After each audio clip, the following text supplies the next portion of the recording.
What up, what up, what up? What's going on, everybody? Happy Merry Monday. Happy Merry Monday. I hope it is, anyways. Mithril, what's up, man? How was your day, dude? Man, we got some news, and then we got some V Rising, dude. Back to the V Rising, which is exciting. That's exciting. V Rising's fun times, man. Grounded's fun times too, though. Yesterday was wild in Grounded, man. I got to see a whole side of things I hadn't seen yet, which was pretty crazy. Some of the like upper tier enemies and stuff. It was pretty wild. It was pretty crazy. I thought the normal spooters were bad, dude. It's about to get popping off in Grounded pretty soon, man. But back to V Rising today. Should be fun. We'll keep progressing in there and building castle and, you know, being the cool vampires we are, baby. You know what I mean? So that's the plan.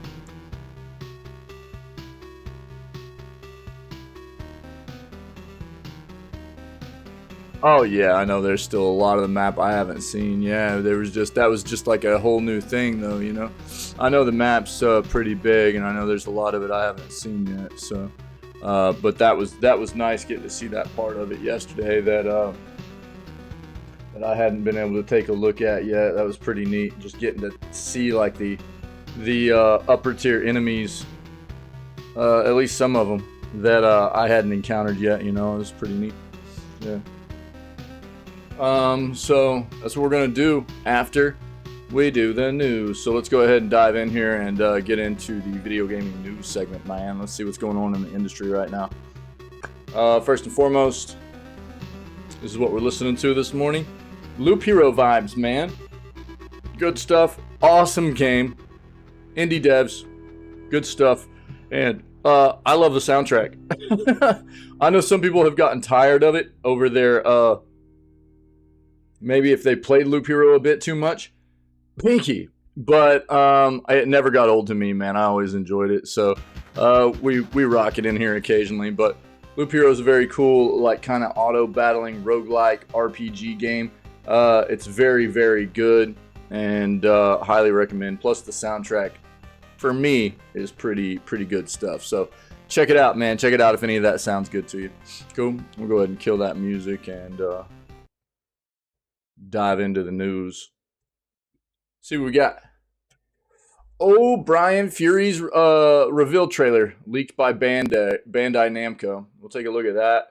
We've been getting a ton of Tekken trailers for characters, you know, because that game's going to release towards the end of the year. We don't have a dedicated date yet, but it'll be cool to see a new trailer.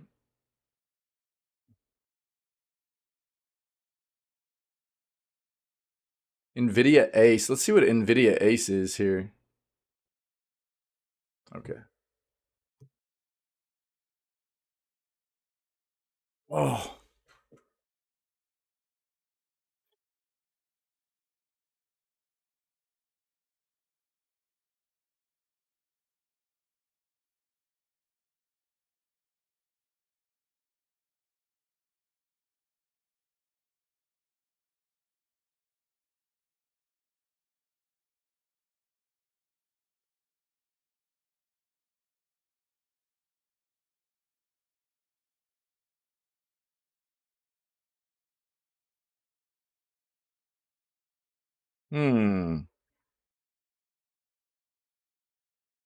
New smartphone GPU promises console-like experience.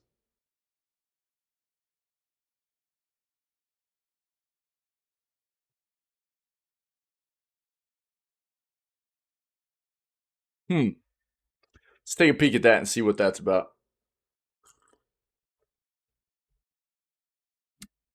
You guys ever seen these chairs? It looks like a big scorpion, dude. It's so dope.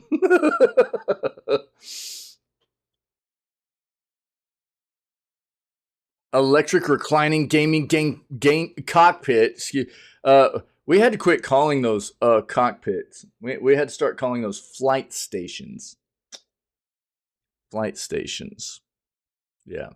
whenever I was working as an aircraft mechanic for a while, for a number of years on engines, they were trying to change that culture. So G Manticore is what it's called. Look at that thing. That's gnarly. I kind of want. We'll pull it up real quick and take a look at it. That's pretty crazy.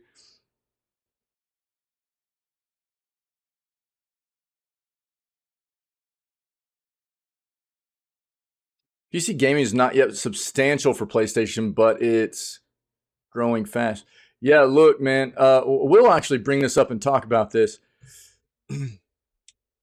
Just as a precursor, I've actually been surprised that it's taken PlayStation so long to dive into the PC side of things a bit more heavy. And let's be fair, they're not diving into it at the same pace that like Xbox is, which it's easier for Xbox because they do it's Microsoft and they do Windows and stuff like that, right? But you know, even if they didn't want to release their like first party games on PC at the same time, it took them a long time to get to a point where they were like more driven to get the PC side of things going. I mean, we've had games that have come out for a while from Sony, but it would take like 4 to 5 years, Like what? 2018's God of War didn't hit PC until 2021, I think.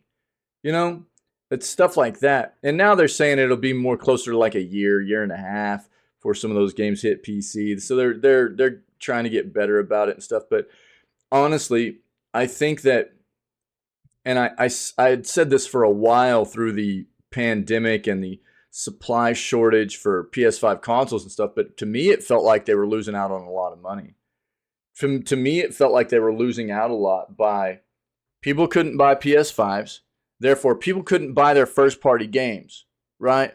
But if they had just been releasing these games on PC as well, their first-party games, even maybe a little bit later than they released, then they would have been tapping into a segment of gaming revenue that would have helped, because there was a big shortage on the supply side of things for PlayStation, where even if people wanted to play PlayStation, wanted to buy a PS5, they couldn't. Therefore, they also couldn't buy the software that Sony was making and PlayStation was making, and it was a really bad situation. And I think that's what really got the ball rolling for them, anyways, about the PlayStation PC. That whole side of it. I think it finally clicked for them, and it was like, even if we're not going to release day one on PC, we should be having things hit another platform not too far after. Because if they hit another situation like that, where there's a supply chain shortage or anything like that, at least they've got another platform that they can be tapping into for revenue, which just makes sense.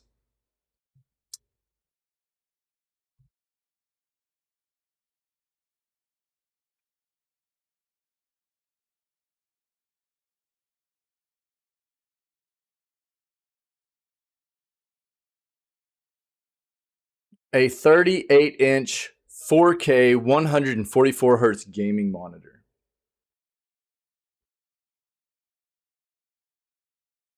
I wonder how much that'll set you back. How much is that going to set you back, dude? They have a price on this?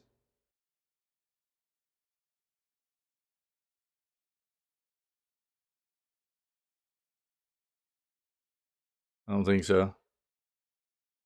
Yeah, no word on a release date or price yet from Asus on this monitor, but that's a chonker of a flipping monitor. It'd be much nicer if it was curved. It doesn't look curved. A monitor that big not being curved is a bit rough. To see it on a desk, you know what I mean? Dude, you would have to sit a ways back from that. At least a curved monitor of that size makes it to where you're getting more of the peripheral view into it. When it's just flat, you're having to turn more. You know what I mean? You would have to have a deep desk too, yeah.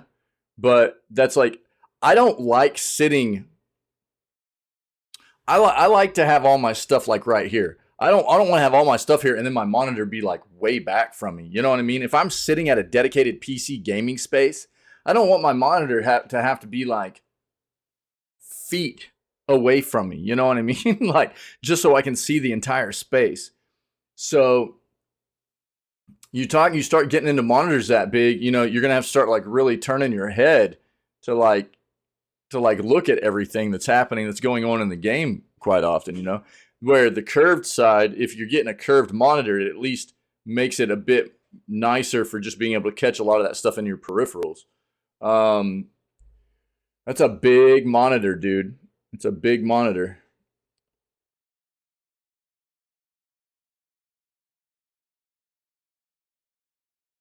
Hmm.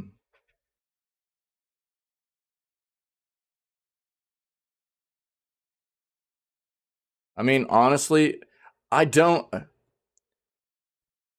Dude, I run a 1440p and I feel pretty good about it. I don't see for myself, anyways. I know there are a lot of like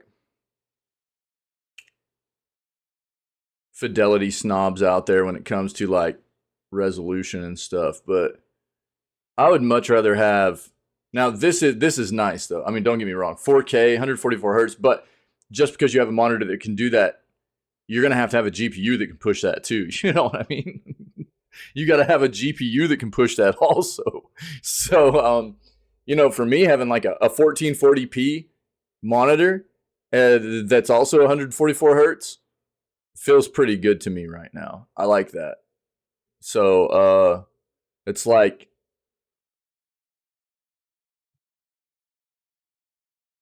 yeah, I usually pull mine down to 120 most of the time because of the output.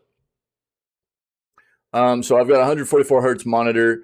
I usually pull it down to 120 frames. That way it's not totally maxed, but it's also because whenever everything for the stream, right? Everything for the stream pushes out to you guys at 60 frames. Yeah. So if I run games at 144 frames and then it's trying to push it out to you at 60 frames, right? Then that's a weird conversion, and you can get some stutter off of that. I can even see it in OBS and stuff as I'm pushing it out to you guys. But if I take everything down to 120 hertz and I'm pushing it out to you at 60, then basically you guys are getting every other frame, right? And it's much smoother for the output of OBS coming out to everybody that's watching. So that's one of the other reasons I do 120.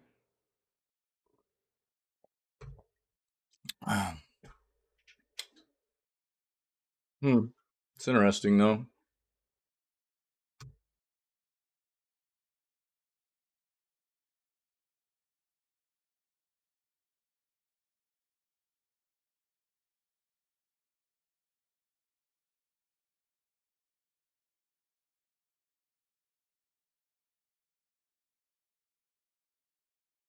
God, Web3, dude. I just I can't get on board with that. Epic Games, NFT store, Web3, blockchain.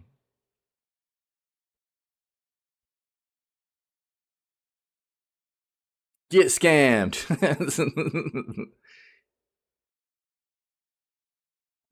I don't know, dude. I just can't do it.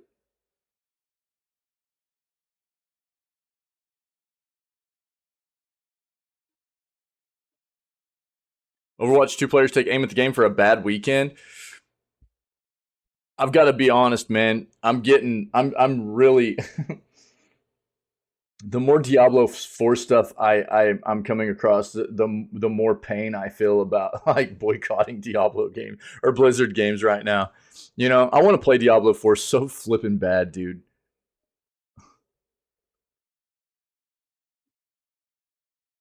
John Wick video game plans confirmed now by Lionsgate. We knew that they were talking about it, but confirmation now.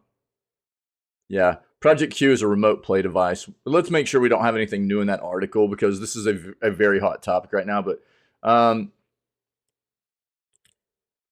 we knew that yesterday we came across a good article that basically told us this is just a remote play device, which I'll state it again today. We'll go over this. I feel like they're behind the ball game on this. Are some people going to buy into it because it's another PlayStation gadget? Yeah. But in the world where all these manufacturers are making like actual mobile on the go handhelds, for Sony to just be putting out a remote play device, when really I think that I would rather from PlayStation, I would rather have something like Steam Link where I can just play my PS5. I can remote play my PS5 in any room I want if I have a monitor or a TV in there. I don't want to have to remote play on this little. Well, yeah, yeah. I mean, there are applications for it. Don't get me wrong, there are applications for it, but again, like I said with the Steam Link stuff, dude, Steam Link's so nice because if you're a PC gamer, you can just remote play in any room you want. I do it for our living room. You know what I mean? We have multiple computers, but we've got a big TV in the living room. Sometimes the kids just want to like chill out on the couch and play PC games, and it's a really nice thing to do, right? I think that if you're going to do this, why not also just do some kind of remote play for PlayStation where like what Steam Link does? Because this is old technology. Let's be honest here. This is old technology. This is nothing new. And they're not appealing to I think the greater um gaming audience, which is what they want is an on the go mobile PlayStation gaming device.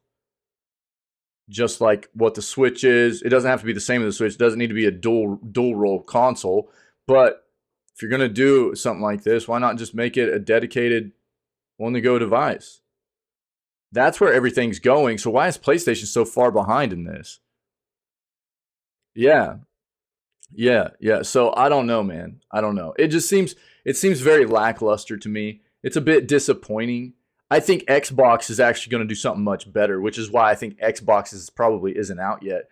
I can only assume that Xbox is going to do something that allows you to do cloud gaming, even like just if you own a game, you can download it onto there and play it or whatever from any of their services or whatever. I think because Xbox has got a much wider range of services, right? With all the cloud and their subscription service has been around for much longer in a much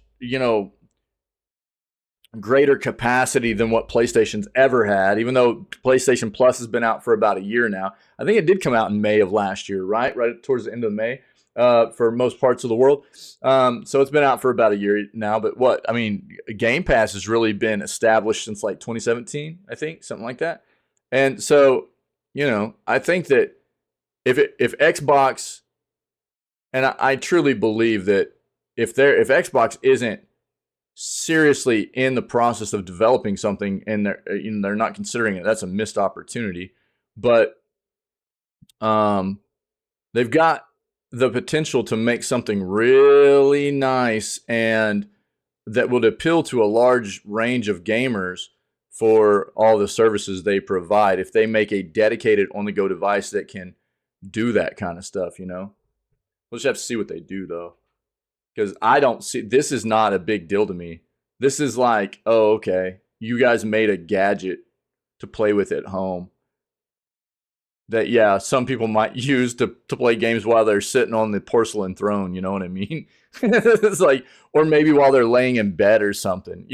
But that's just a little bit meh for me.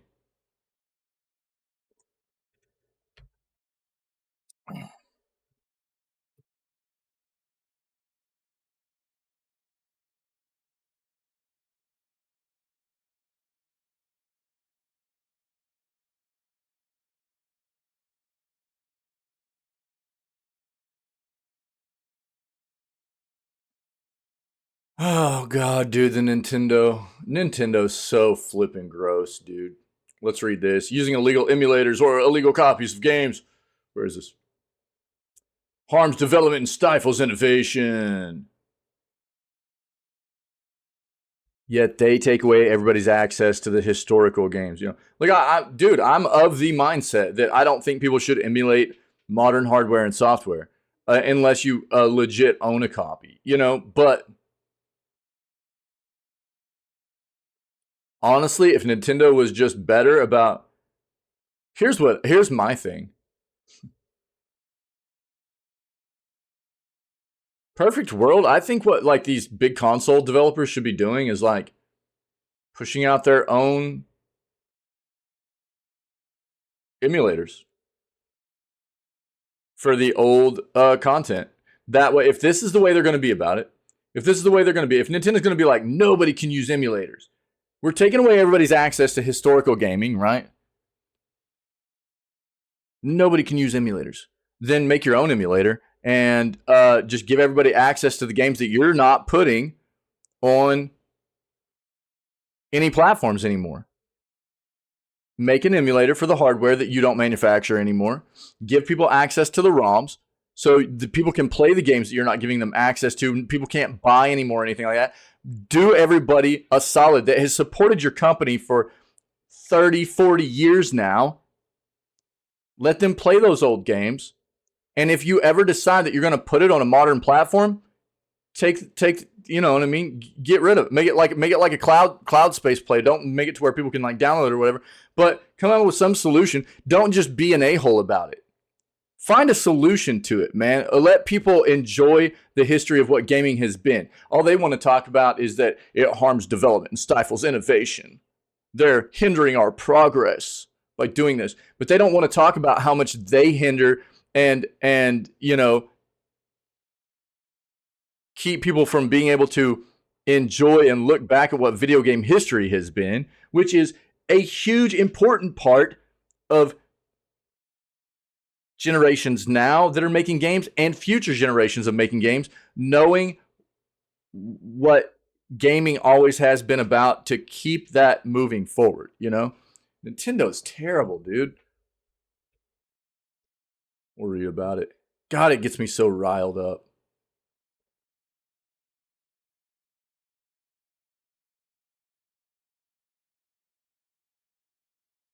Epic's giving away free Discord. Did you say something about this, Mithril? I thought you might have said something about this, huh?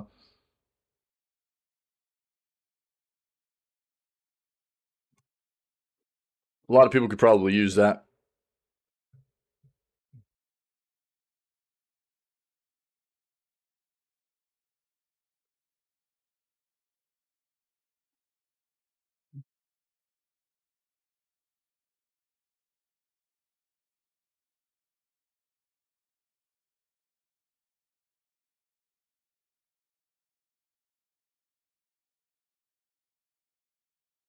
God, I would love for other companies to be able to make like Madden games and NHL games.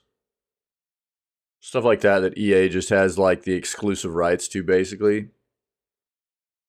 Or NFL games and NHL games and things like that EA basically is the only one that does anything with it.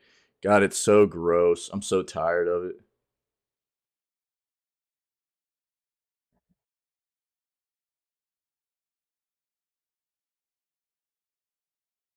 Oof, gross.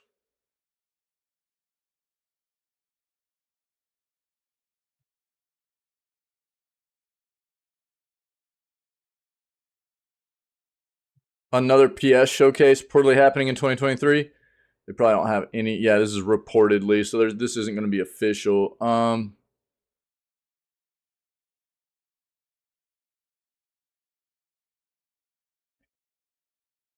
Is that surprising? I mean, dude, it's only May. There's still 7 months left out of the year. You know what I mean? Um,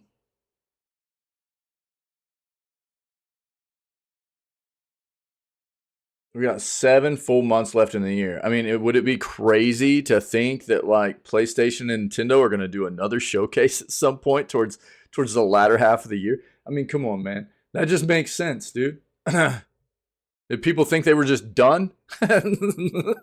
People think they're just done? I don't think so, man.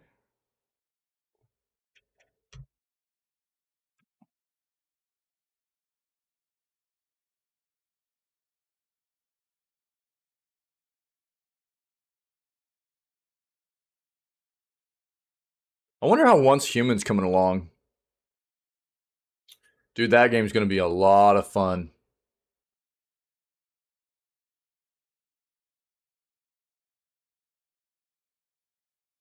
Whoa, Exo Primal reveals character creation and customization. This game releases in July, I think. Let's take a look at that.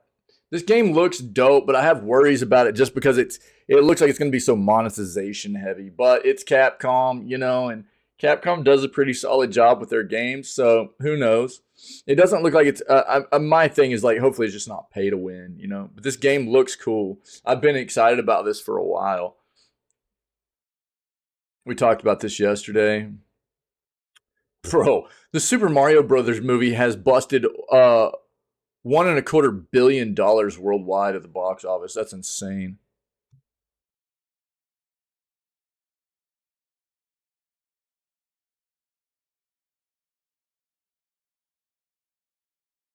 Got that up.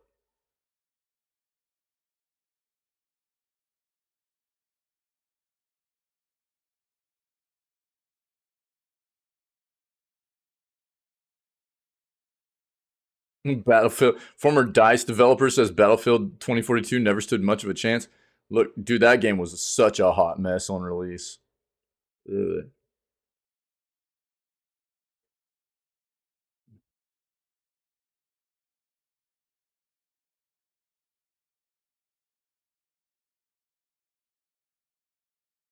All right, let's stick with this, man. Let's stick with this. Man, I've already been ranting this morning. You guys know that's just a good indication, right? I've already been ranting. I haven't even gotten to some of these articles yet. Start off with this one. Exo Primal reveals character creation, customization, gameplay loop, rewards, and more in extensive video. Capcom released today an extensive video. This is probably yesterday. Yeah. Extensive gameplay video of the upcoming Dino Slaying third-person shooter Exo Primal. The video, which claims to be the first look at the full game, features commentary from director Takuro Hiroka. Luckily, the Asian arm of Capcom provided a fully subtitled version so that we can enjoy in English. You get to see the initial cutscenes, character creation, exosuit customization, both visual and functional. Interesting. The tutorial, the gameplay loop, mission rewards, and the concept of lost data, which is important to the storytelling of the game. You can watch it below. Oh my god, dude. 35 minutes?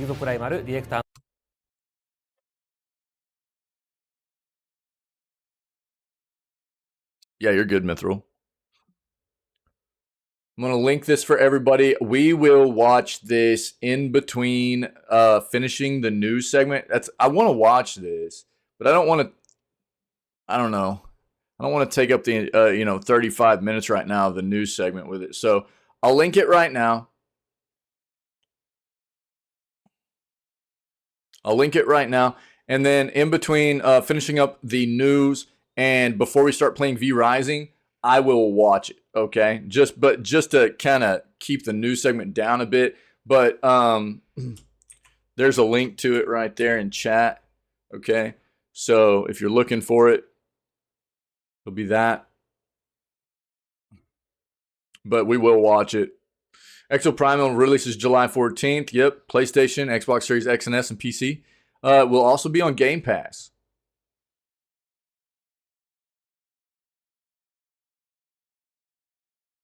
Incidentally, the game will also feature a recently revealed Survival Pass reward system, which is basically the game's Battle Pass, right? It will include both a free tier and a paid premium tier, like most of them do. Also heard about content and features that Capcom plans to add at and after release.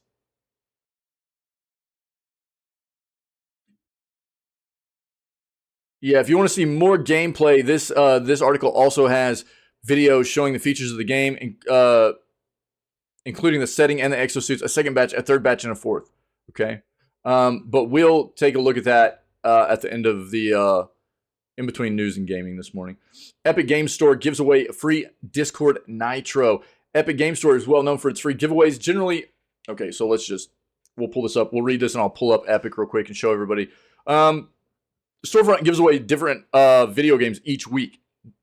It's doing something a little different right now. In addition to any game giveaways, users can hop onto the store and pick up a free month of Discord Nitro. This offer runs until June 7th, giving you plenty of time to click over to the Epic Games Store and grab the freebie. This is an especially good deal if you've never used Nitro before. Having a full month of free access means you'll be able to judge for yourself if the service is worth having. Nitro has several benefits for subscribers, including access to new avatar decorations, animated super reactions, and unique themes for the app. Not just cosmetic, though, as having Nitro will let you upload files to up to 500 megabytes and introduces HD streaming, making it even easier to share gameplay with your friends. You'll get custom emojis and 2 free boosts to use on your favorite servers. Yeah, and Fallout New Vegas is free right now as well. There's an important caveat to this deal. You can only take advantage of the offer if you haven't been subscribed to Nitro within the past 12 months. That's great for new users, but you can't just use this to get a free month off your normal bill if you're already a Nitro subscriber. It's also important to note that you'll need to cancel your sub before the free month runs out, or you'll be charged the usual monthly fee. That first one definitely shrinks the pool of people this freebie helps, but you could say the same about the free games if you purchased them before Epic made them free. The Discord Nitro perk isn't the only thing on the Epic Game Store right now. Yep, Fallout New Vegas, right? So, Fallout New Vegas, right here. I don't know where you get the Discord Nitro stuff from. Right there. Free this week. Up at the top. It's underneath my camera. Check it out. That's not what I wanted. Right there. Free this week. Discord Nitro, free Nitro. So you just click on this and you'll get to start working on getting that. But then Fallout New Vegas free down here as well. Cannot recommend enough that you at least grab the game here. If you don't have use for the Discord Nitro freebie, then even if you're not a PC gamer right now, this is a great game to start your PC collection with. All you have to do is create an Epic Games account. That's free. Then just grab this game, which is also free. And then you can just continue grabbing all the games that come out each week for free. Sometimes they give away some pretty notable games. Last week was Death Stranding. So Death Stranding last week, Fallout New Vegas this week, through June 1st at 10 a.m. So you got a few more days here to get this before the next game goes free. So 3 more days. Just over 3 more days, all right? Grab your free content. Overwatch 2 players take aim at the game for bad weekend matchmaking servers. Overwatch 2 fans have noticed that matchmaking servers during the weekends are not the same standard as throughout the week, with players voicing their concerns and issues throughout Reddit. At release, Overwatch 2 was plagued with issues from long wait times, glitches, and more. Fans were furious at the state of the game on release. And while Blizzard has been hard at work to get most of these issues sorted, fans are still noticing that matchmaking is facing multiple issues, particularly in regards to its ranked servers over the weekend. And in a new Reddit thread titled, "Are Weekend Games Always So Bad?" one user posed the question to the Overwatch community by explaining their recent experiences with the game. Played about 7 to 8 games. This is a quote. Played about 7 to 8 games, and there's always a handicap in the team. Feeding, troll, throwing, etc. Anyone can relate. The thread was then flooded with players, all of who agreed that matchmaking on weekends seems to struggle in comparison to how it operates throughout the week. One commenter wrote, "Yes, that's when all the newbies have free time to play. My best games are during the weekday, in the morning, midday, or late at night. Evenings suck because that's when everyone's out of school or work and playing." While another offered up a much more extensive breakdown of the situation and how they've been trying to combat the bad matchmaking taking place over the weekend in Overwatch 2. I set a rule for myself of only 1 to 2 losses before I switch roles or change games. Losing streaks and winning streaks tend to compound. So if I'm starting to lose, I want to stop and come back later and hope for better play from me and my team. This season, I'm feeling like I'm forced 50-50. I'm playing just as well as last season, if not better. I'm regularly going 5-5, 5-6, 5-7. It's really hard for me to overcome my team's shortcomings. Constant staggering, 1v5s, etc. Yesterday, as mercy, I told my team I would not go in until everyone was there because we kept staggering, and they accused me of throwing. I had the most healing, least deaths, and solid damage boost, but I refused to keep staggering. Time will tell if Blizzard addresses these issues, finds a way to make matchmaking throughout the weekend more balanced given the increase in players. Yeah.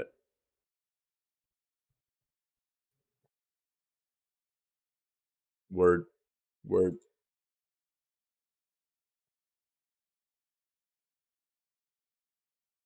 John Wick video game plans confirmed by Lionsgate now. So Lionsgate's currently fielding major proposals for a AAA video game adaptation of the John Wick series. It appears, and we know that there's a fifth movie apparently coming also. According to Lionsgate president Joe Drake, conversations around a new John Wick game are ongoing and have a ton of energy around them. Concept of a AAA John Wick video game was first floated in late 2022 when Lionsgate CEO John Feldheimer noted the studio had been fielding proposals from interested developers.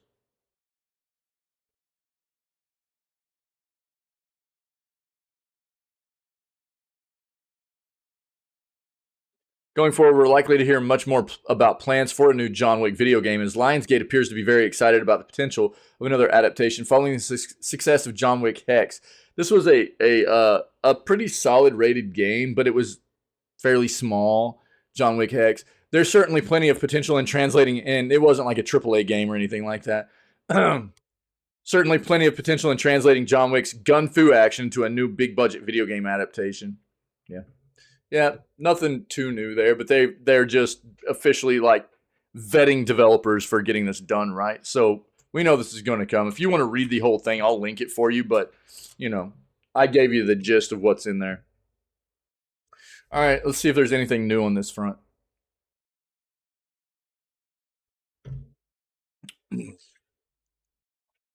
PlayStation handheld Project Q is a remote play device.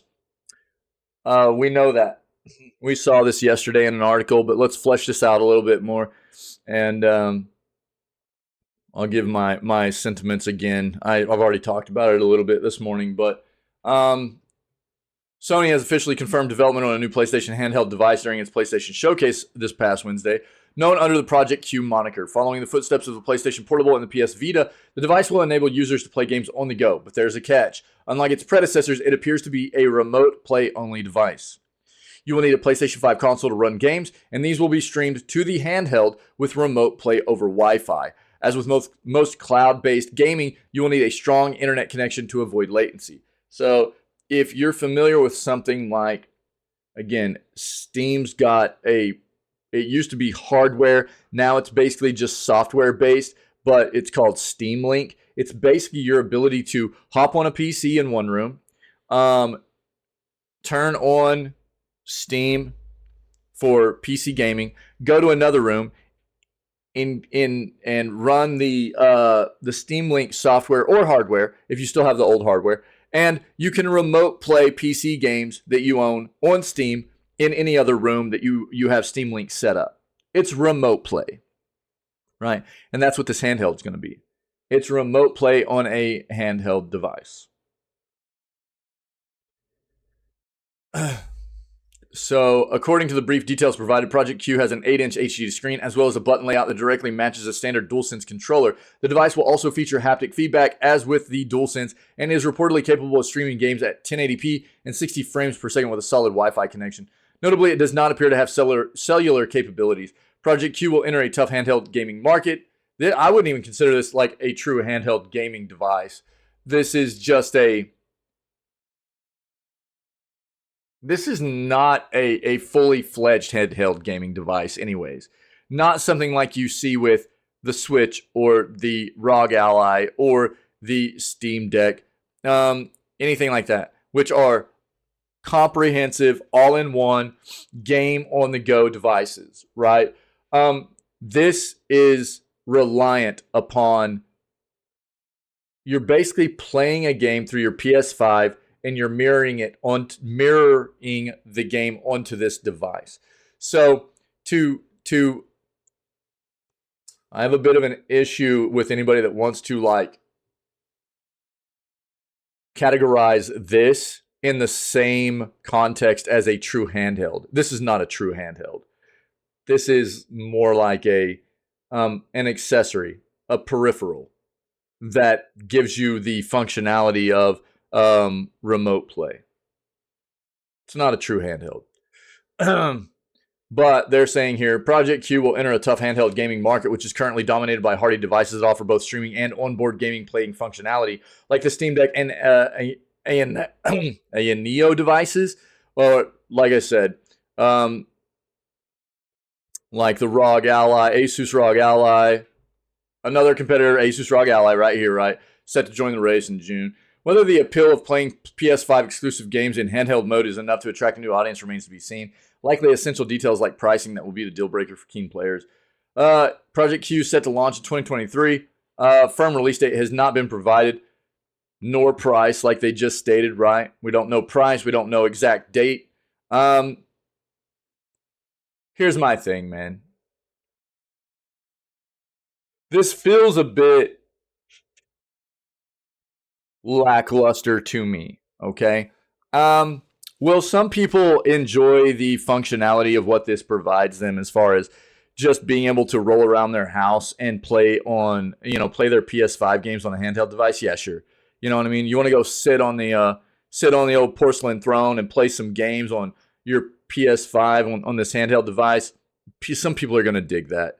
But ultimately, remote play in gaming has been around for a very long time now. Like I said, the Steam Link, dude, Steam Link's been around for probably a decade now. So I'm going to be honest.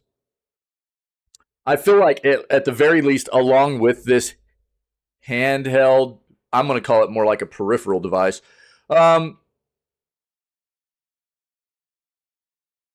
feel like at the very least, what they should have done was come out with some like with what Steam used to do. Steam used to have a remote play piece of hardware. Steam Link was a piece of hardware. Now it's just app exclusive. It's software. It's really easy to use. But if PS5 is going to do this, I mean, this isn't a true handheld. This is remote play. So give people if they're going to do this, you should also just give people the ability to remote play your PS5. They should have done that a long time ago. This is probably a play for money, is what it is. Honestly, they're not going to do this because they want people to buy into this peripheral device that gives remote play, but it's just an 8-inch screen with a controller connected to it, which is kind of gross. Whenever you know that the technology's been here for a long, long time for remote play, where you basically would have your PS5 in one room, and then you would take like a small piece of hardware that gives the functionality of the remote play. You can put it in another room, or even app-based like Steam does now, and you can just play remotely in whatever room you want to. It's going to have its applications, right? Like it's going to have its applications just like the Steam Deck does. But again, Steam Deck is a dedicated gaming device. You can take that anywhere on the go, which is where that's going to be head and shoulders above what this is, at the very least. So it feels real just lackluster to me that PlayStation is just doing this like kind of remote play device. You're basically just going to be running around your home area Wi-Fi, where it's like, oh, if I want to like play in bed, but it's the same thing that like a remote play, hard. Like if your bedroom has a TV, you could do that on your TV. If they would just give you the capability to do it, but instead they want to make this like handheld device. They'll probably charge people about $300 for or something, which is over half the price of a PS5 console itself, just to get people the ability to remote play around their home. It's a little bit gross, dude, in my opinion. When the ability to give people remote play for gaming has been around for a long, I mean, dude, I'm talking at least a decade now, at least. And it's not expensive. It doesn't need to be expensive. It's basically just like a little, if you wanted to do hardware, it's like a little Raspberry Pi setup. They would just need to, program it right. This is really kind of gross. It's like it's a money play. It's just a big money play, dude. It'll have its applications. Some people will buy in, some people will like it, but it could be much easier than this. It has been for a long time. I don't know. I don't really see it. I'll link it for you. I think also, you know, what everybody like what this article was stating, what everybody wanted was a true handheld from PlayStation, right? I think we'll get a true handheld from Xbox. I think that the potential, and I've stated this for a while, if PlayStation and Xbox weren't looking at some kind of handheld, that would have been a very bad thing. Handheld is becoming a very prominent thing in gaming now, right? Everybody wants to game on the go, and you have that fluidity now with the way games are being made that you can, you know, on many platforms and cross-platform as well. You know, like Genshin Impact, you can play on PC, right? Or you know, PS5 as a main console, and then you could like play it on your phone on the go, and you're just playing right where you left off. Then when you get back home, pick it right back up on PC or PS5, whatever. You know, that kind of thing is what's really, really making mobile very, very compelling, and you know, for gamers in general nowadays. You know, so I think that's one of the things that makes the handheld here for PlayStation really unappealing for me. They need a true handheld. I think Xbox will do that. I think they will. Xbox has too much to offer people, from cloud gaming to, you know, subscription service to their console and, you know, PC, you know, all of that with all their services and everything. I think that's why they don't have a handheld out yet at the same time PlayStation does. It's probably because they're trying to get something significantly nice developed that will be a dedicated Xbox, Microsoft Xbox on-the-go console, right? Much like you see with like the Steam Deck for PC or the ROG Ally for PC, or like what the Switch is, yeah? It'll be much more along the lines of that, but it'll give people access to all those services that Xbox and Microsoft provides. And if they're not doing something like that, man, I feel like they're probably losing out.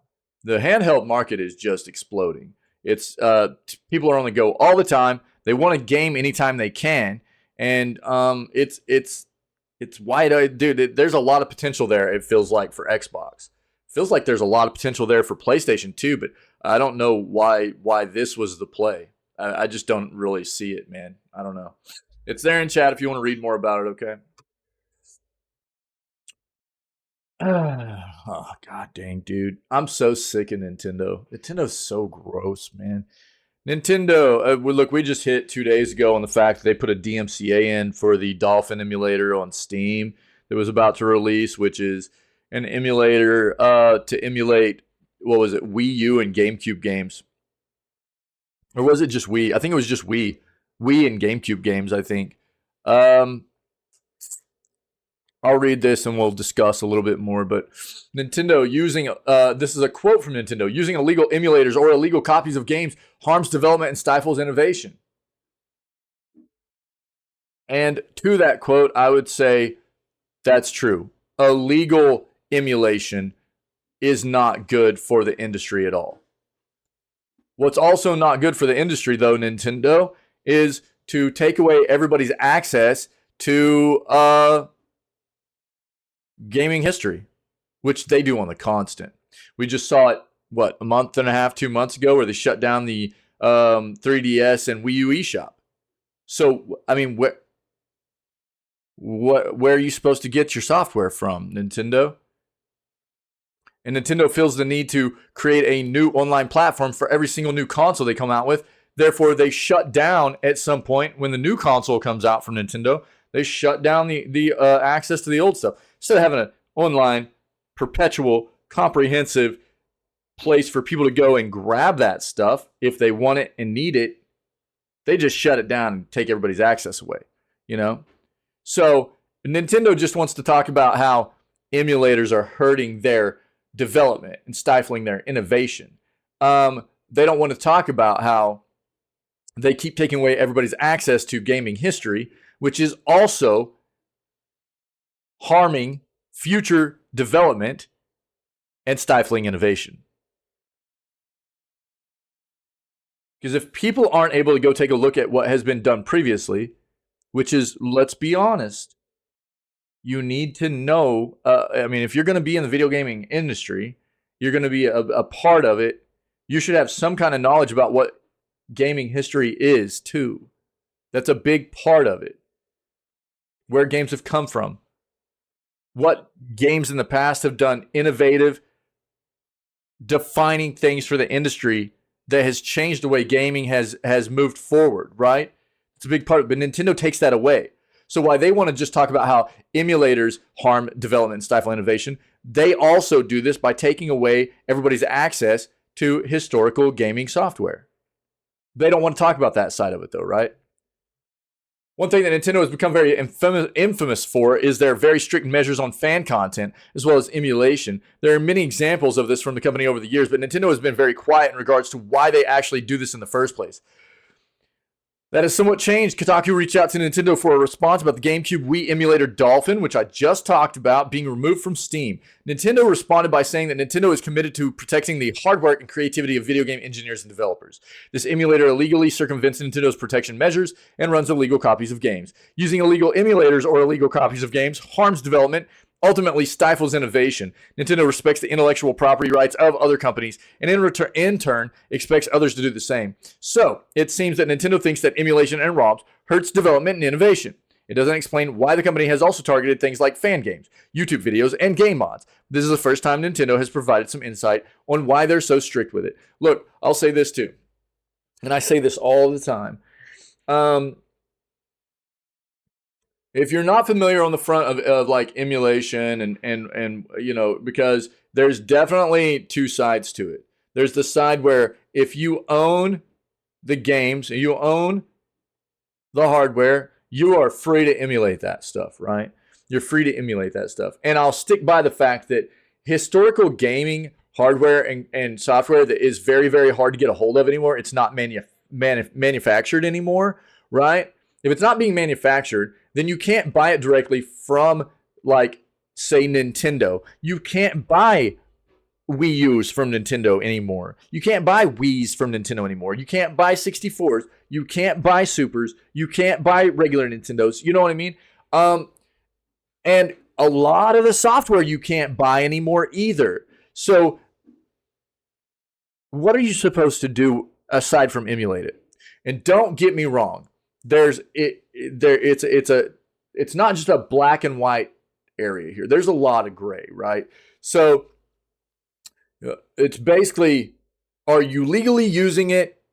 And I think that the legality side of it needs to expand a little bit to that. If the developer is not providing you access, they're not manufacturing the hardware or the software for you to get your hands on anymore, you should be able to emulate it.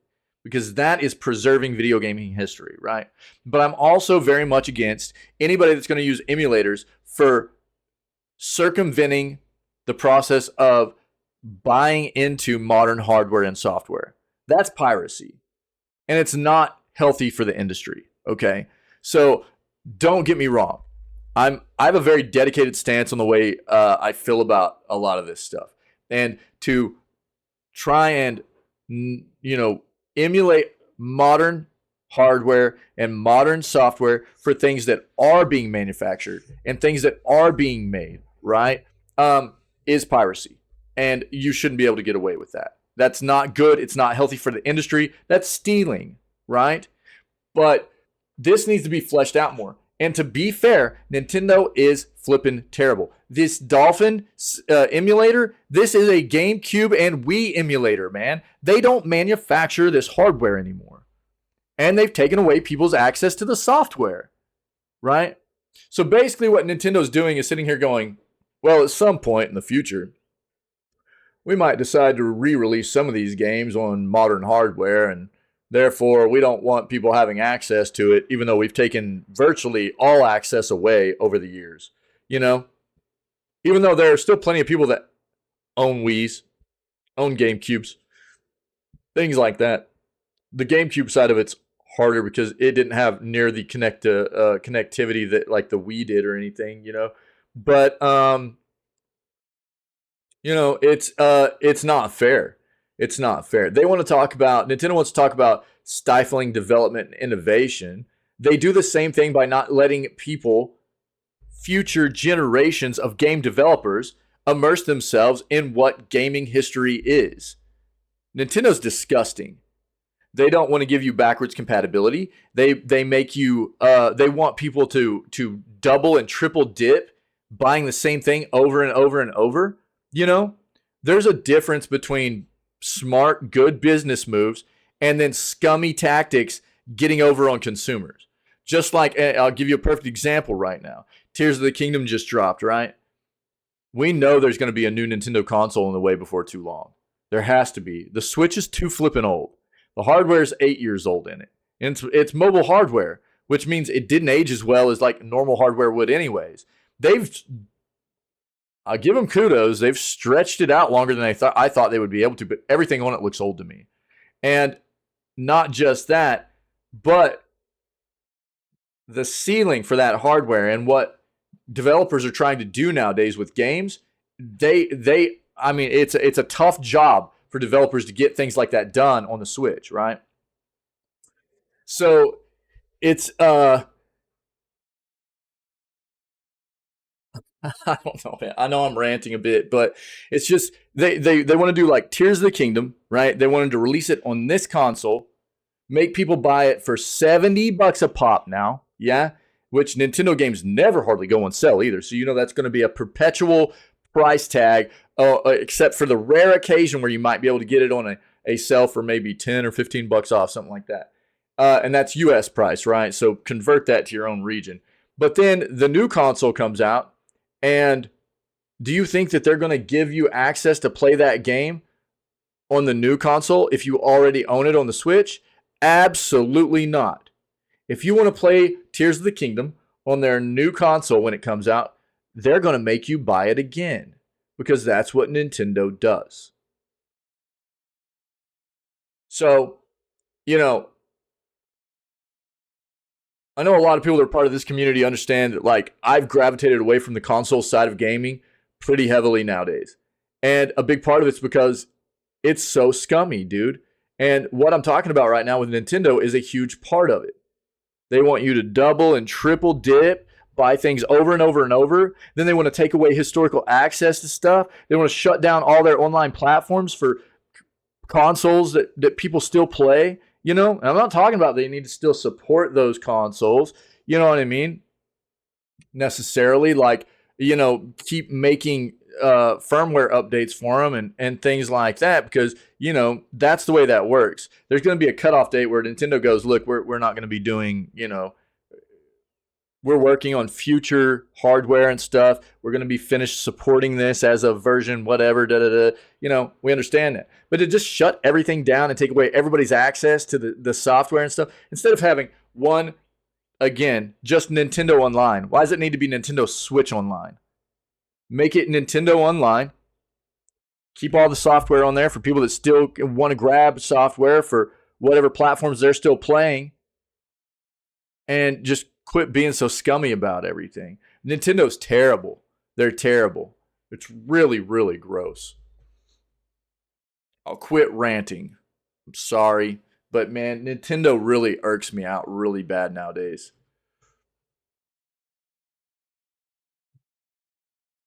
They just want to project on everybody else instead of talking about how they create a lot of these issues themselves, you know? Disgusting. All right. Sorry. Let's find our center. Calm down. What's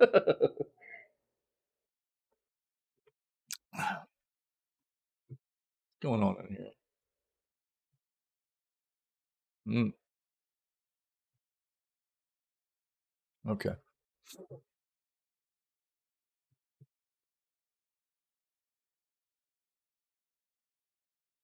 Cool. Sorry, guys. All right. Second 8, Brian Fury's reveal trailer leaked by Bandai Namco. Earlier today, Brian Fury's intro reveal and gameplay trailer was leaked on Twitter by Bandai Namco. Posted on the Bandai Europe Twitter profile and then promptly deleted, but not before it was scalped and posted online. A brief but impactful slip-up that has drawn the attention of Katsuhiro Harada, the producer of Tekken 8. There were expectations that Brian Fury would be revealed later today during the closing moments of the Combo Break 2023 tournament. In recent weeks, tidbits of information have been pulled from the project, from a leaked starting screen to information that Tekken 8 will feature cross-platform play and rollback network, which fans have been seeking for years. Fists of Brian Fury. On YouTube, the 2-minute trailer showcasing Brian Fury in all his majesty is doing the rounds, despite Bandai Europe having deleted the original tweet that contained the trailer. All right. Well, we'll see this gets... I think they were going to release this anyway, so...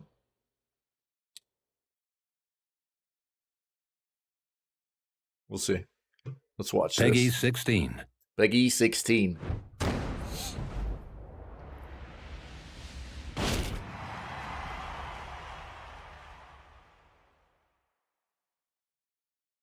Got a lot of Tekken trailers out now, man, for a bunch of the characters and everything. It's pretty cool. Yo, I have those pants.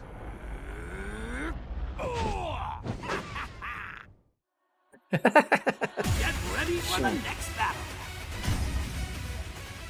Tekken 8. Man, those eyes are intense, yeah? Brian Fury.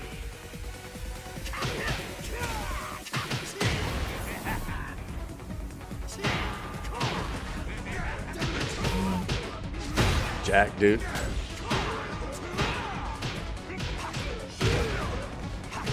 I always loved the big Tekken characters, you know?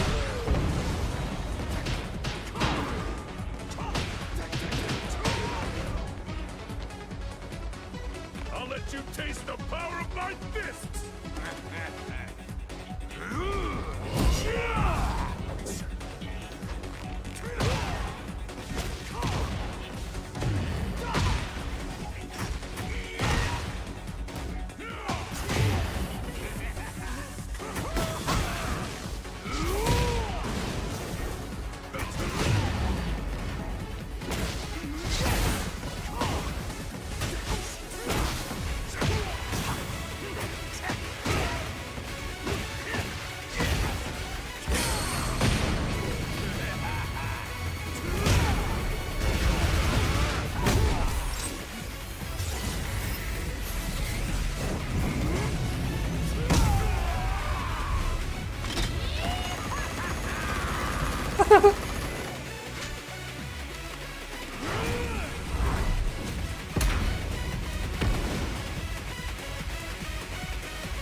Nice.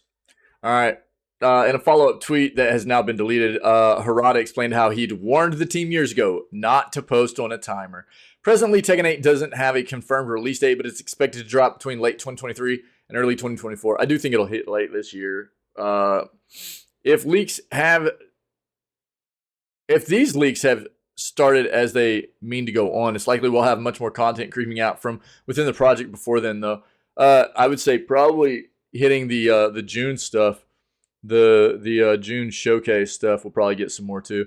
Reportedly, Tekken 8 will be a much easier game for new players to get the hang of, regardless of the fighter that they're controlling. Of course, they're almost all nuanced, but in Tekken 8, there are all new practice mode features designed to really show newcomers the ropes. That's good. These games have gotten very, very technical, and getting people a way to learn how to play without button mashing is I think a very nice thing. Which classic Tekken fighter do you want to see join the roster? Dude, they've got a ton of trailers out already, by the way, like I said. So you can just go do like a YouTube search. You'll see a lot of them. There you go. NVIDIA Ace for game sparks life into virtual characters with generative AI.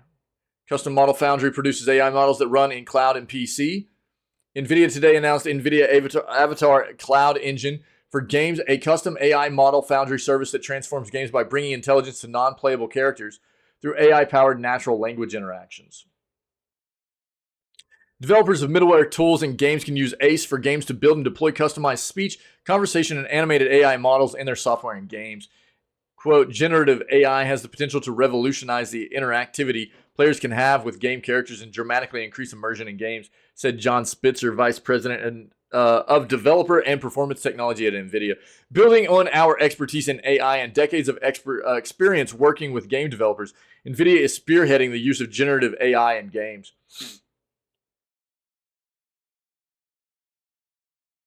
Building on NVIDIA Omniverse, ACE for Games delivers optimized AI foundation models for speech, conversation, and character animation, including NVIDIA Nemo for building, customizing, and deploying language models using proprietary data. The large language models can be customized with lore and character backstories and protected against counterproductive or unsafe conversations via Nemo guardrails. NVIDIA Riva for automatic speech recognition and text-to-speech to enable live speech conversation. And Omniverse Audio Two-Face for instantly creating expressive facial animations of a game character to match any speech track. Audio Two-Face features Omniverse connectors for Unreal Engine 5 so developers can add facial animation directly to meta-human characters. Developers can integrate the entire NVIDIA ACE for Games solution for use only or use only the components they need. Interesting. In a demo called Kairos, players interacted with Jin, purveyor of a ramen shop. Although he is an NPC, Jin replies to natural language queries realistically and consistent with narrative backstory, all with the help of generative AI. You can watch the demo. Let's watch this demo. Hold on.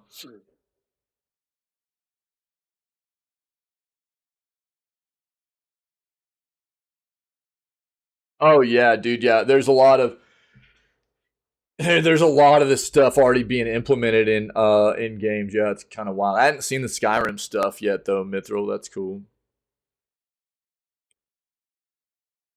Game developers and startups are already using generative AI technologies for their workflows. GSC Game World, one of Europe's leading game developers, is adopting Audio Two-Face in its upcoming game Stalker 2 Heart of Chernobyl. Fallen Leaf, an indie game developer, is using it for character facial animation in Fort Solis, a third-person sci-fi thriller that takes place on Mars.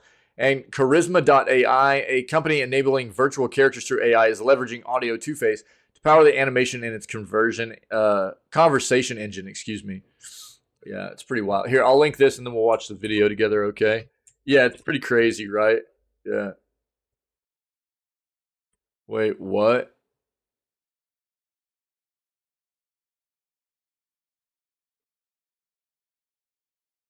What was the name of that? Dang it. That's not the one I wanted, though. Here.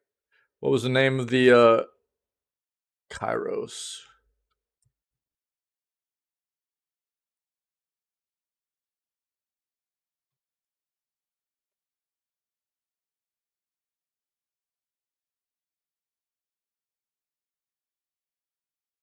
Right here, this is it. All right, cool. Let's watch this.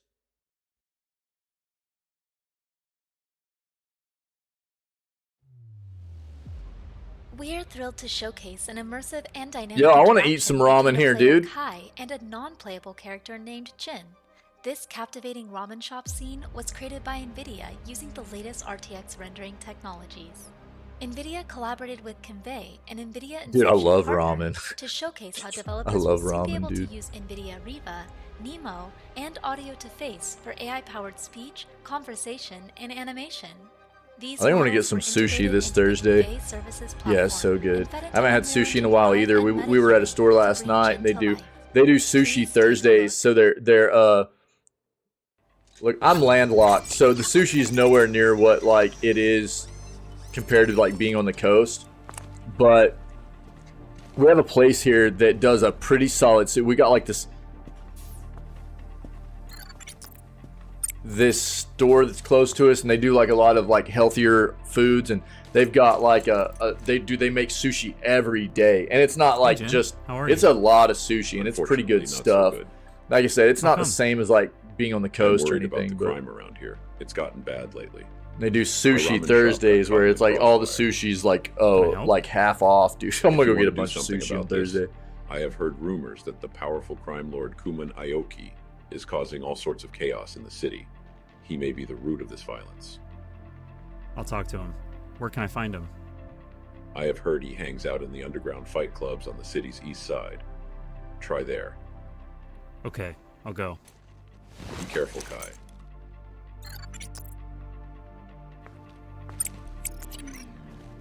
Wow, this looks amazing. Dude, Unreal Engine 5 is just insane, is it not? God. It'd be cool if they let you play around with that, you know?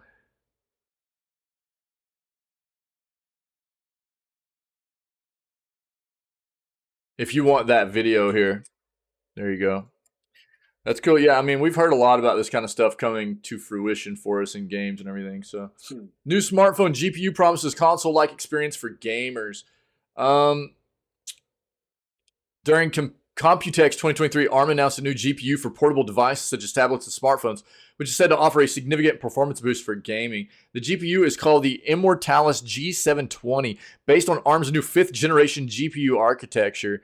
ARM claims that this is the most efficient GPU architecture the company has ever created, providing a 15% performance boost over its predecessor while using up 40% less memory bandwidth.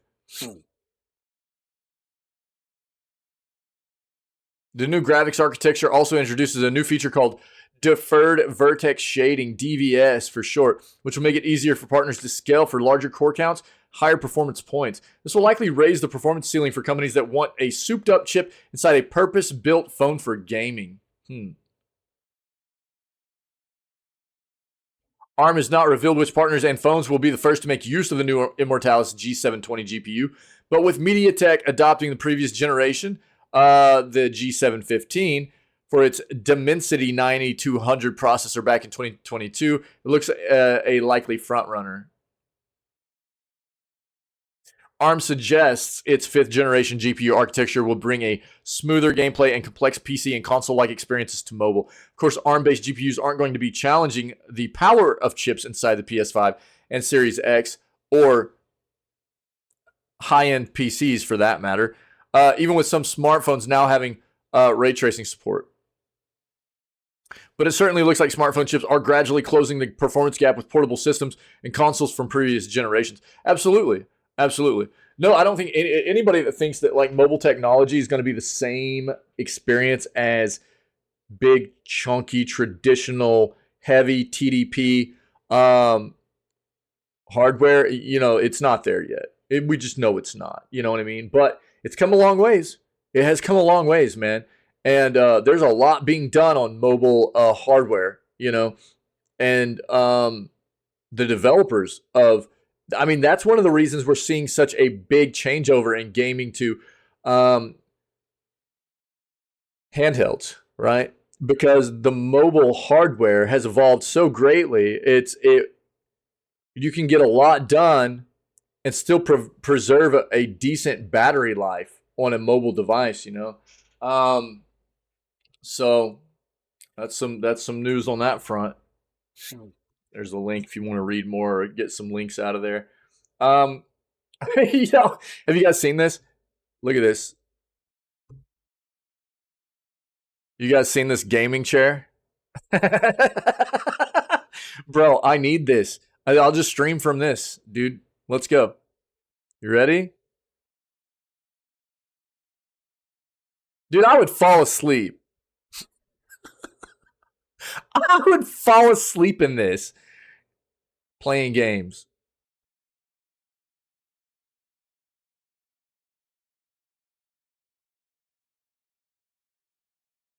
Even sitting up, I would fall asleep in this.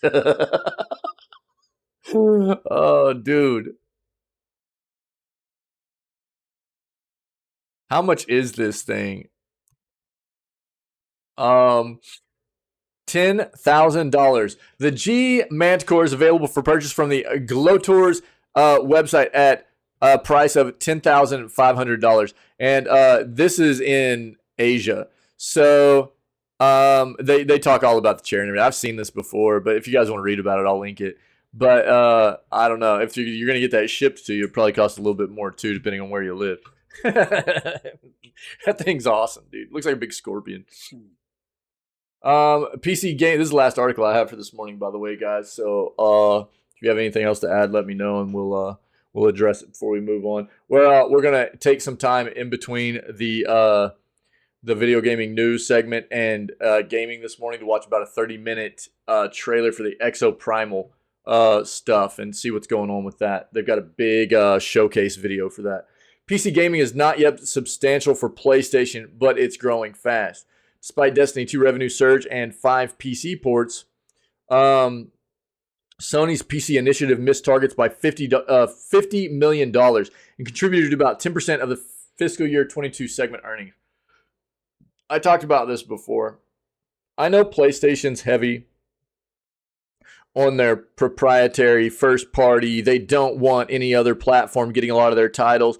It's been more prevalent over the past like 5 years, you know, but it's still, we've seen it takes time still for them. Like 2018's God of War didn't hit PC until 2021.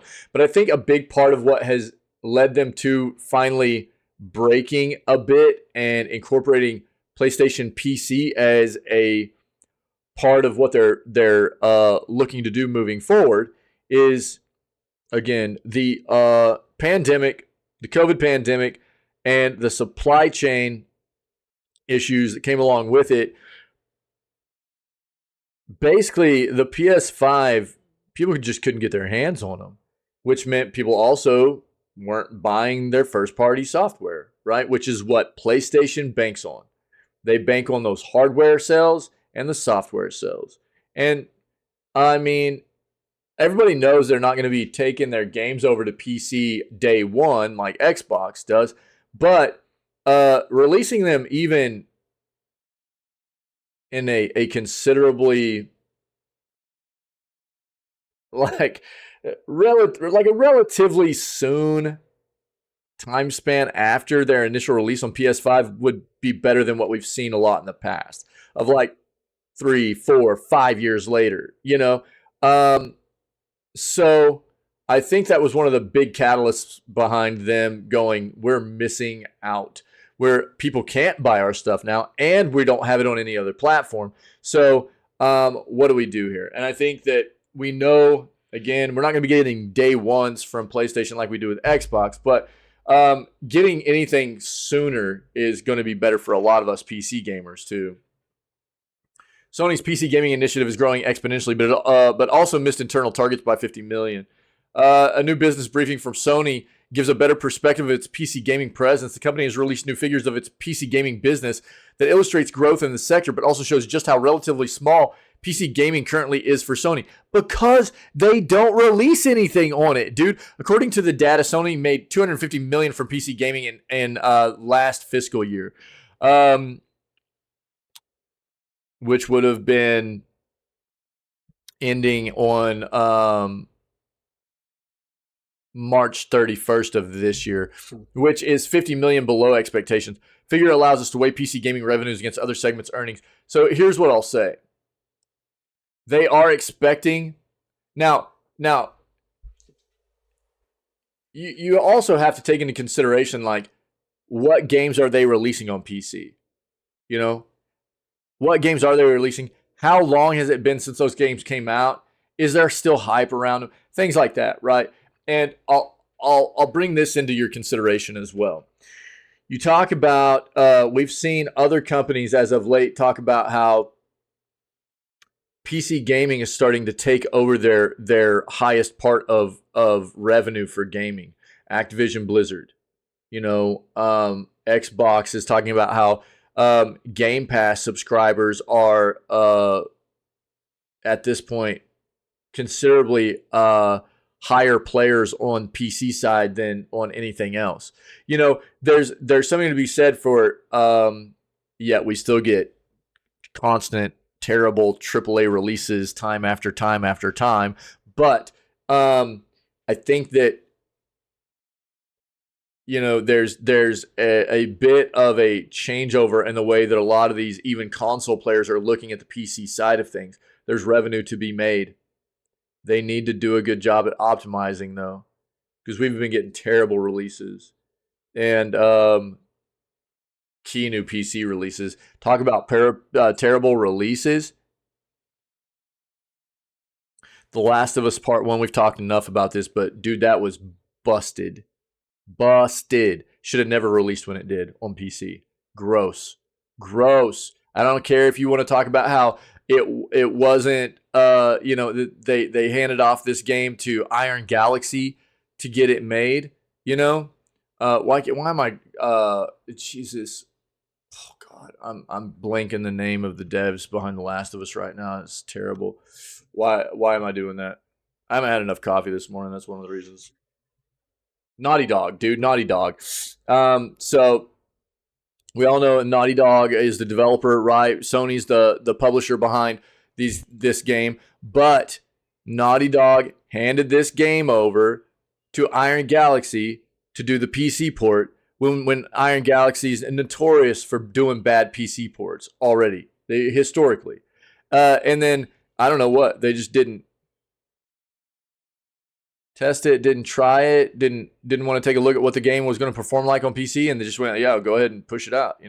It still falls on Naughty Dog. I don't care what you say. Still falls on Naughty Dog. Still falls on PlayStation for letting a game like that release on whatever platform. I don't care.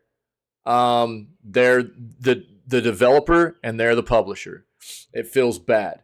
Now, getting back to it, Sony generated a record-breaking $2.510 billion from its other segments in last fiscal year. While this segment includes PC gaming, also includes accessories and peripherals.